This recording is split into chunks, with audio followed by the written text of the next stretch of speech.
Sirojiddin, biz analizlarni hammasini ko'rib chiqdik. Qizalog'imizni natijalari salbiy chiqdi. Zudlik bilan chet elga borib operatsiya qilish kerak. Bizda bu imkoniyatlar chegaralangan. Oldinga kelishimdan maqsad bir kichkina qizcha bor. Juda ham shirin. O'sha qizchani ko'zini operatsiya qilish kerak. O'zbekistonda iloji yo'q ekan.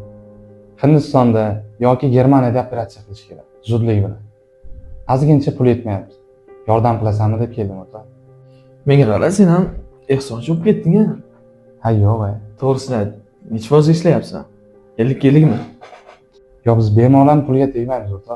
O'zim aldin proyektim bor-ku, o'sha tomondan pul kelib turadi. Bu qizga o'zim ehson qilganman. Sen ham bilasan, qaydan pul topishni. Xullas, o'rtoq, mana bu pul. Faqat bitta sharti bor. Qanaqa ekan?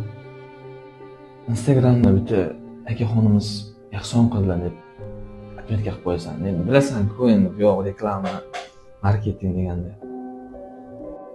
Marketing degan. Hop, mayli. Hozir bir daqiqa. Alo. Va alaykum assalom. Keldingizmi aka? Ha, o'sha aytgan joyimdaman. Ishidan kirganingizda o'ng qo'ldagi xonada. Xo'p. Assalomu alaykum. Va alaykum assalom. Yaxshimisiz? Assalomu alaykum. Aka, bir minutga mumkinmi? Gapiravering, begona emas. Aka, qizalog'imizga ozgina ataganimiz bor edi aka. Xo'p. Faqat bitta sharti bor. Qanaqa ekan? Hech kim bilmay qo'yaversin aka, iltimos. Maşallah. Qizalog'imizni iloji boricha tezroq operatsiyaga olib keling. Bizga tezroq tuzalgani muhim. Yana kamchilik bo'lsa aytarsiz aka. Rahmat. Alloh razı olsun.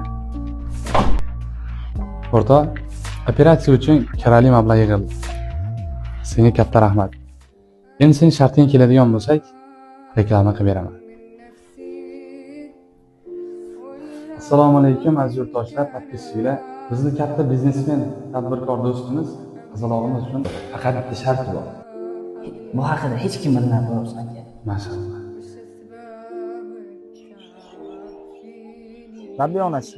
5 yillik sabrimizni hosilini oldik. Yaqinda ota bo'lasiz.